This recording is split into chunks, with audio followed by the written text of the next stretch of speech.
Hujan interupsi mewarnai rapat paripurna DPR masa persidangan 4 tahun sidang 2023 hingga 2024 menyinggung soal penggunaan hak angket untuk selidiki dugaan kecurangan penyelenggaraan pemilu pada Selasa, 5 Maret 2024. Anggota DPR dari fraksi PKS, PKB, hingga PDIP menyampaikan dukungannya terhadap penggunaan hak angket. Sementara, fraksi Partai Gerindra dan Demokrat pun mempertanyakan terkait penggunaan hak angket tersebut.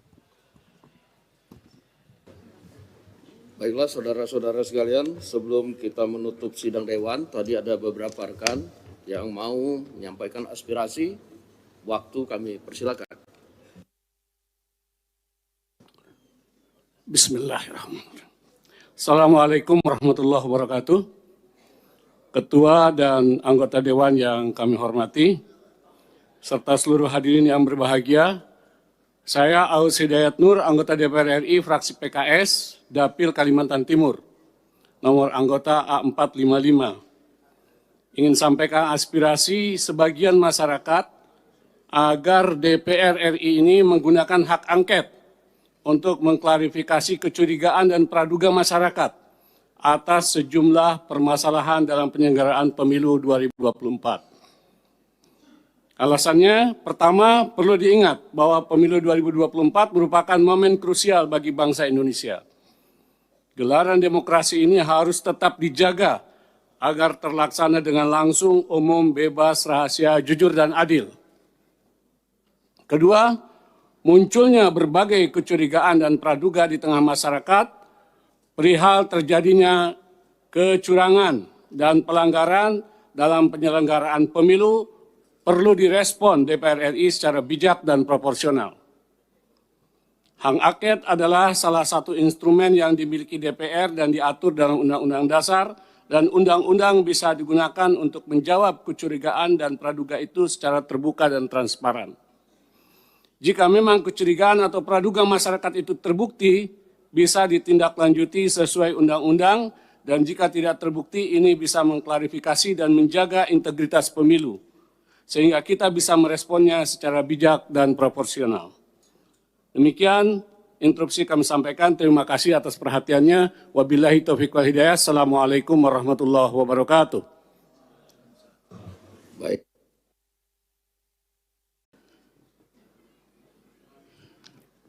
Ya.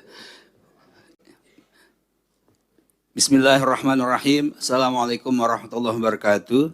Terima kasih pimpinan. Saya Fahmi Alidrus, A432 dari fraksi PKS.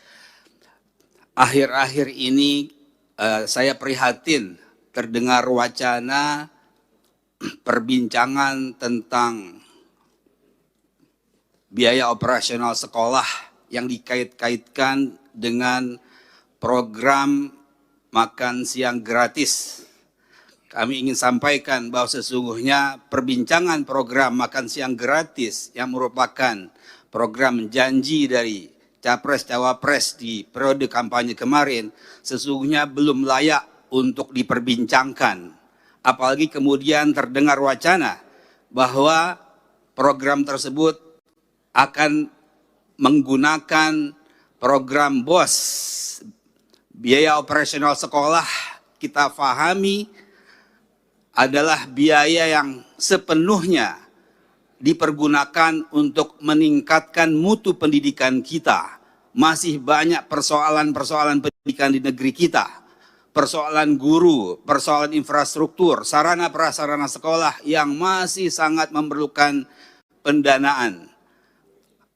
Amanah 20% pendidikan, biaya pendidikan, itu benar-benar harus dijalankan sepenuhnya, dikaitkan langsung untuk meningkatkan mutu pendidikan. Oleh karena itu, kami sampaikan protes ataupun kritik, jangan sampai janji-janji kampanye yang terkait dengan makan siang gratis itu menggerus dan mengganggu atau mengutak-atik program BOS yang terkait dengan upaya kita meningkatkan mutu pendidikan. Ini kami sampaikan karena wacana tersebut sudah mulai menggelisahkan banyak pihak, terutama pihak-pihak yang terkait dengan kepentingan peningkatan mutu pendidikan, terutama juga bagi teman-teman tenaga pendidik, teman-teman guru. Mereka gelisah, mereka khawatir, kemudian dana tersebut tergerus dan akhirnya yang sebahagian dari dana BOS itu dipergunakan untuk menunjang honor mereka, mereka akan mendapatkan atau mengalami kerugian. Jadi saya mohon mudah-mudahan ini menjadi perhatian kita DPR RI untuk terus mengawasi, jangan sampai anggaran pendidikan yang sangat-sangat diperlukan itu kemudian terganggu dengan wacana-wacana yang sangat tidak relevan dengan peningkatan mutu pendidikan. Demikian yang saya sampaikan, mudah-mudahan didengar oleh semua pihak. Terima kasih. Wassalamualaikum warahmatullahi wabarakatuh. Terima kasih. Selanjutnya, Bu Lulu.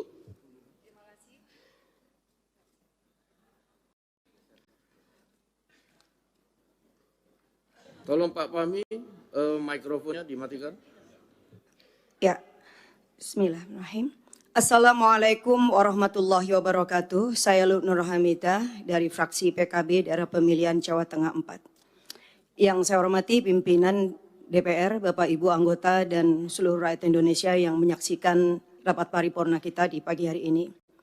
Pemilu adalah perwujudan kedaulatan rakyat dan oleh karenanya tidak ada satupun kekuatan di negeri ini yang boleh merebut apalagi menghancurkan.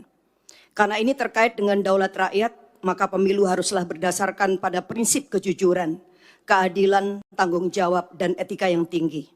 Tidak ada boleh satupun pihak-pihak yang mencoba memobilisasi sumber daya negara untuk memenangkan salah satu pihak, walaupun mungkin itu ada hubungan dengan anak, saudara, kerabat, atau relasi kuasa yang lain.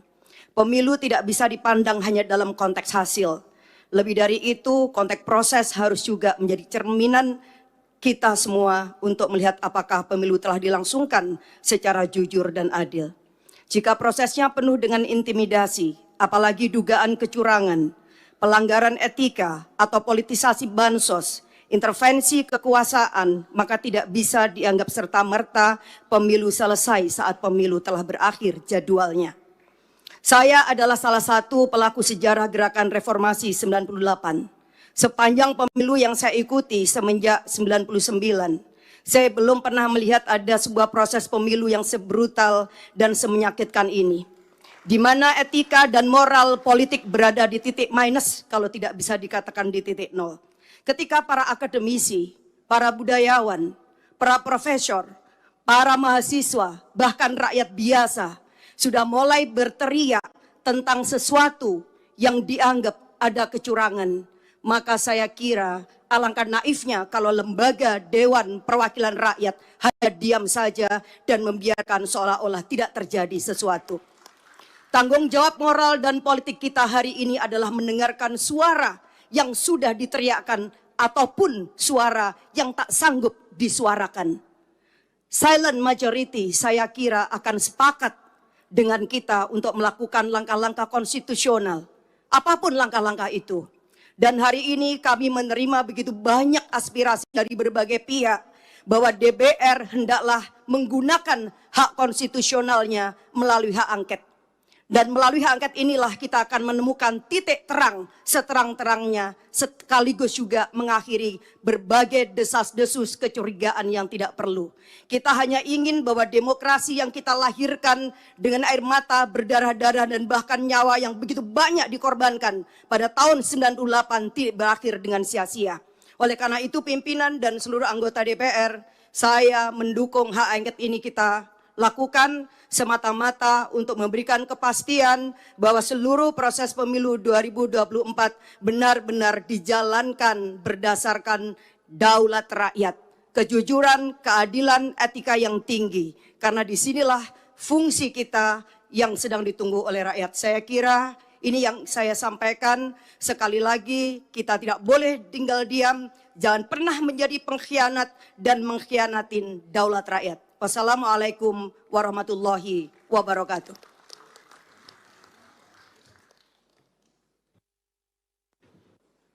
Bu Lulu, tolong mikrofonnya dimatikan. Selanjutnya Pak Slamet, kemudian Pak Herman Hairon, terakhir Pak Arya Bima. Baik, terima kasih Pak Pimpinan. Bismillahirrahmanirrahim. Assalamualaikum warahmatullahi wabarakatuh. Saya Slamet nomor A431 dari fraksi PKS Dapil Jawa Barat 4, Kota dan Kabupaten Sukabumi. Pada kesempatan ini ingin menyampaikan tidak hanya di medsos yang beredar yang kita saksikan antrian panjang rakyat kita untuk kemudian mengantri beras, tetapi saya saksikan sendiri di dapil saya betapa antrian ini memang cukup panjang untuk mendapatkan beras murah. Tentunya ini menjadi perhatian bagi kita semuanya. Kita melalui pimpinan, maka saya sampaikan mohon pemerintah hadir di sini bahwa impor beras sudah dilakukan sedemikian rupa. 2023 2 juta ton, 2024 direncanakan 3 juta ton. Tetapi apa yang terjadi, harga beras di rakyat kita, di masyarakat kita juga tidak turun. Tentunya kita sangat senang ketika kemudian harga beras ini yang harganya mahal ini dinikmati oleh petani. Yang menjadi permasalahan adalah mahalnya harga beras tidak dinikmati oleh petani kita. Di saat yang sama ada rakyat kita yang menjadi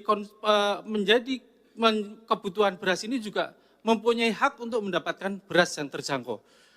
Disinilah kemudian kita menuntut hadirnya pemerintah tetap menjaga kesejahteraan petani agar panennya bisa dibeli dengan harga mahal, tetapi kebutuhan rakyat kita dengan mendapatkan haknya, yaitu beras dengan harga terjangkau, juga harus dipenuhi. Oleh karena itu, melalui pimpinan, agar pemerintah serius untuk melakukan bagaimana kemudian harga beras ini bisa turun.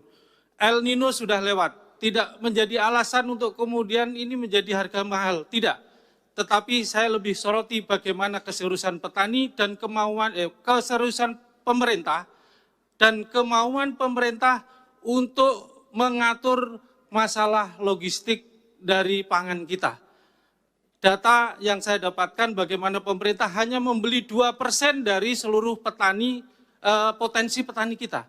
Ini data dari Bulog saya dapatkan, hanya 2%. Artinya 98% seluruh panen petani kita dikuasai atau dibeli oleh pihak swasta, sehingga hari ini pemerintah mendapatkan hasilnya tidak mampu mengendalikan pasar.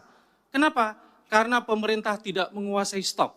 Berapapun yang dilakukan impor, hanya kemudian keuntungan-keuntungan yang akan didapatkan lebih kepada keuntungan ekonomi. Tetapi untuk menjaga kestabilan harga, sekaligus juga menjaga kesejahteraan petani tidak akan didapatkan. Sekali lagi, melalui pimpinan, saya harapkan pemerintah untuk serius menangani bagaimana kemudian logistik pangan ini dikelola dengan baik, pastikan kesejahteraan petani kita tetap dijaga dengan membeli seluruh potensi petani yang dipanen hari ini. Demikian yang bisa saya sampaikan. Terima kasih. Assalamualaikum warahmatullahi wabarakatuh.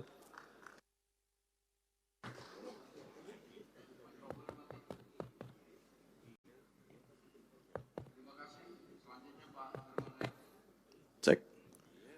Terima kasih pimpinan yang saya hormati setelah sidang Dewan yang saya hormati, Herman Hairon A544, daerah pemilihan Jawa Barat 8. Pertama, tentu saya ingin juga menyuarakan aspirasi masyarakat terkait dengan harga-harga bahan pokok. Memang akhir-akhir ini menjelang Ramadan dan Idul Fitri ada kenaikan yang cukup signifikan, oleh karenanya saya meminta pemerintah untuk memberikan perhatian khusus terhadap harga-harga pangan. Oleh karenanya, mohon nanti pimpinan dapat memberikan atau meneruskan terhadap aspirasi ini kepada pemerintah. Yang kedua, terkait dengan hak angket. Saya kira hak angket kita paham semua bahwa ini adalah hak konstitusional kita. Namun apa sesungguhnya yang akan kita angketkan? Apa yang akan kita dalami? Apa yang akan kita selidiki? Perjelas dulu. Sehingga kemudian tidak serta-merta bahwa menuduh kecurangan, bahkan mendegradasi terhadap hak konstitusional rakyat, hak suara rakyat yang telah dicurahkan di dalam pemilu. Kalau brutalnya brutal di mana gitu. Karena ini yang harus didudukan kembali, supaya tidak ada informasi yang bias kepada masyarakat. Oleh karenanya, saya berpikir bahwa untuk persoalan ini ajukan saja hak angket apa isinya, dan tentu itu yang nanti akan kita bahas bersama. Tidak perlu membangun wacana-wacana kecurangan dan lain sebagainya. Ini adalah pemilu yang tentu juga menjadi tugas kita bersama untuk mengawal, untuk mengawasi, dan bahkan dalam perhitungan ini ya tentu kita bagaimana untuk bisa menuntaskan setuntas-tuntasnya dengan batas waktu yang telah ditetapkan. Jika ada hal lain, saya kira tugas konstitusional bisa digunakan. Namun tentu kita harus juga memperjelas kepada publik. Jangan sampai kemudian publik betul-betul tidak mendapatkan informasi yang sebenar-benarnya. Ini penting, karena DPR adalah bagian daripada pengambil keputusan di dalam pelaksanaan pemilu. Yang ketiga, terkait dengan makan siang gratis, saya juga aneh, karena saya sendiri ikut di dalam pembahasan di internal. Makan siang gratis ini belum ditetapkan anggarannya dari mana. Dan tentu belum ditetapkan cantolannya ke mana. Karena juga perhitungan suara masih berlangsung. Presiden belum ditetapkan. Dan tentu juga dalam perjalanannya, kalau kemudian ada piloting yang sedang dilaksanakan, ya ini adalah merupakan bagian inisiatif. Misalkan kemarin yang dilaksanakan di Tangerang. Adapun kemudian pencantolan anggaran terhadap BOS, ini belum ada keputusan menurut saya. Sehingga ini jangan dijadikan polemik di publik, dan tentu semestinya bahwa program yang baik ini nanti kita kan akan bahas juga di DPR. Perspektif dalam pembahasan anggaran-anggaran di pemerintahan juga akan dibahas di DPR. Oleh karenanya menurut saya tidak perlu berwacana, tinggal bagaimana ke depannya, dan ini akan kita bahas bersama. Program ini bagus untuk menciptakan bagaimana ke depan menciptakan generasi-generasi yang unggul, dan tentu nanti proporsinya di mana ditempatkan anggaran ini supaya tepat dan tidak mengganggu terhadap alokasi anggaran lainnya yang tentu saat ini sudah dianggap baik untuk bisa dilaksanakan atau diimplementasikan di berbagai sektor. Saya kira demikian, Ketua. Terima kasih. Baik, terima kasih.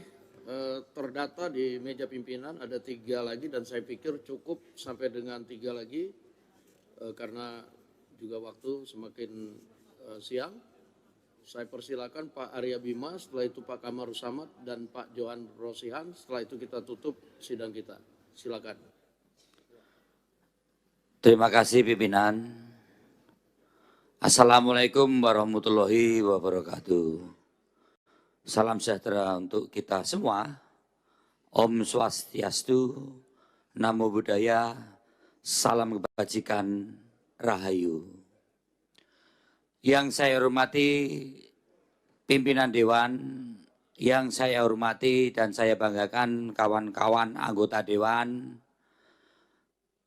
Selamat pagi, kita bertemu kembali di sini tentunya dalam keadaan lelah.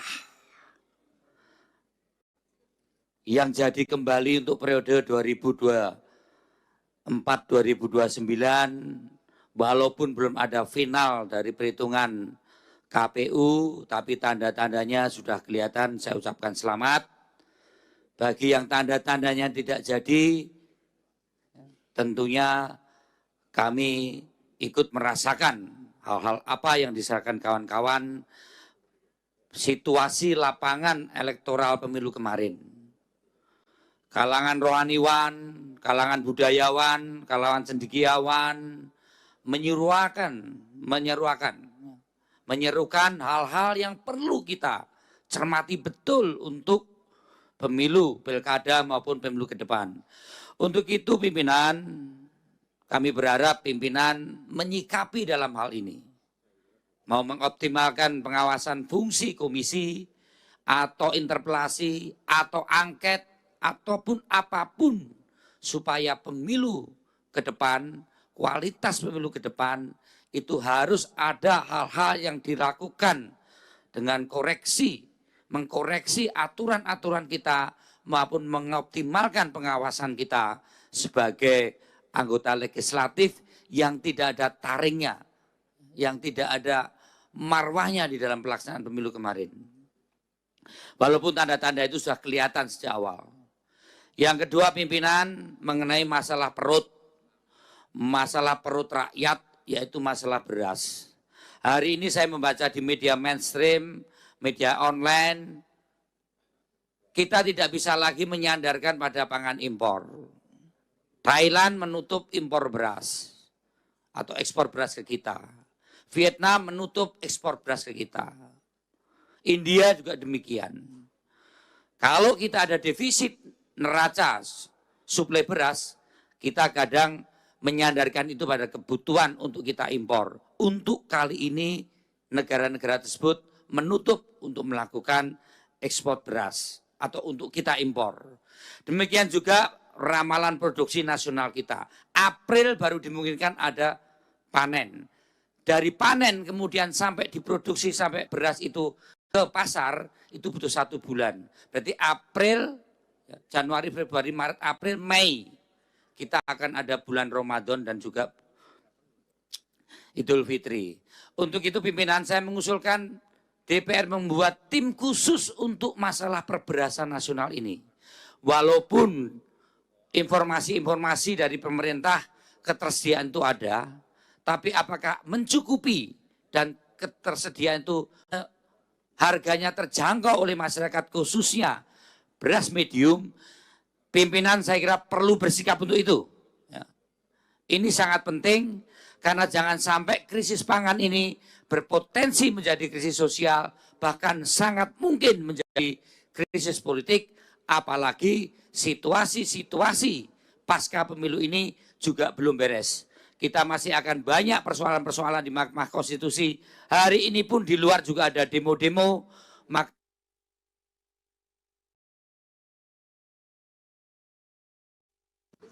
Baik Pak Arya Bima, waktunya udah habis. Saya agak menanggapi sedikit, kalau kita bikin pansus untuk beras itu terlalu lama. Kita sementara waktunya mau Ramadan dan Lebaran sudah dekat. Jadi mungkin kita akan optimalkan Komisi 4 untuk turun ke lapangan maupun ke pemerintah untuk menindaklanjuti aspirasi dari Pak Arya Bima dan kawan-kawan sekalian. Terima kasih. Selanjutnya Pak Kamarul Samad.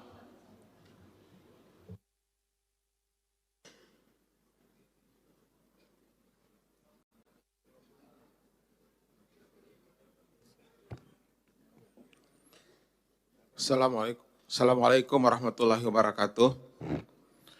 Pimpinan yang saya hormati beserta seluruh anggota DPR RI, saya Johan Rosihan, A451 Praksi PKS, Dapil NTB 1, Wilayah Pulau Sumbawa. Menyambung sedikit soal beras ini Pak Ketua, Alhamdulillah pekan kemarin kami Komisi 4 sudah turun ke beberapa daerah dan saya kebetulan ke Jogja, melihat beberapa kondisi gudang Bulog yang memang tiba-tiba ada beras itu. Nampak dari karungnya yang baru dan lain sebagainya. Nah karena itu menurut saya pimpinan, ini tidak bisa ditangani dengan biasa-biasa saja. Apalagi sebentar lagi Ramadan akan datang, di mana kebutuhan masyarakat mayoritas muslim di Indonesia ini tentu memastikan keberadaan beras ini. Yang kedua, ada lebih dari 13 juta petani yang bekerja di sektor ini. Karenanya kalau ini tidak diantisipasi segera, maka ini bisa terjadi gejolak sosial di tengah masyarakat. Nah untuk itu Pak Ketua, menyambung apa yang disampaikan oleh rekan saya tadi Mas Slamet, satu, kita desak kehadiran pemerintah, iya, tetapi harus kita pastikan juga bagaimana bentuk kehadiran mereka. Ya, saya sarankan agar pemerintah ini fokus betul soal beras ini. Tunda dulu proyek-proyek yang mercusuar itu mau selesaikan blok sekian di KN segala macam itu, hentikan dulu. Alihkan uang ini ke beras. Pastikan bahwa stok kita ada dan jangan berpikir untuk impor lagi. Ya. Kita butuh sekarang ini stok 2,5 juta ton untuk menormalisasi stok kita di Bulog. Karena itu Pak Ketua, pimpinan yang saya hormati, saya usulkan, kalau pansus terlalu jauh, mohon difasilitasi Pak, rapat gabungan komisi, Jangan hanya diserahkan kepada Komisi 4, karena Komisi 4 itu betul ada Kementerian Pertanian dan Badan Pangan Nasional di situ, tapi juga ini bisa melibatkan kementerian-kementerian lain, terutama Menteri Keuangan, ya, Menteri Perdagangan, dan lain sebagainya. Usul saya, Pak Ketua, tolong dibentuk rapat gabungan di DPR ini untuk kita mengetahui dan mendesak pemerintah agar betul-betul hadir dalam menyelesaikan persoalan krisis beras yang menjadi kekhawatiran dari masyarakat kita pada hari ini. Terima kasih. Assalamualaikum warahmatullahi wabarakatuh. Baik, terima kasih. Terima kasih. Masukannya nanti minggu depan pimpinan Dewan akan membuat rapat konsultasi yang mengundang Komisi 4, Menteri Pertanian dan beberapa kementerian terkait untuk membahas soal ini dan akan dipimpin langsung oleh pimpinan DPR Pak Rahmat Gobel yang mewakili Komisi 4. Silakan Pak Kamru Samad. Terima kasih pimpinan dan anggota Kamru Samad A79. Pertama-tama kita tentunya patut bersyukur dalam reformasi ini 6 kali kita melaksanakan pemilu dan semua berjalan dengan baik. Dan dari pemilu-pemilu kita telah melakukan pembenahan dan perbaikan baik melalui revisi undang-undang yang telah kita jalankan maupun dalam pelaksanaan yang kita jalankan melalui pengawasan terhadap penyelenggara pemilu. Dan kita patut bersyukur bahwa pada pemilu 2024 ini lebih dari 60 negara di dunia yang secara bersamaan akan melakukan pemilihan presiden.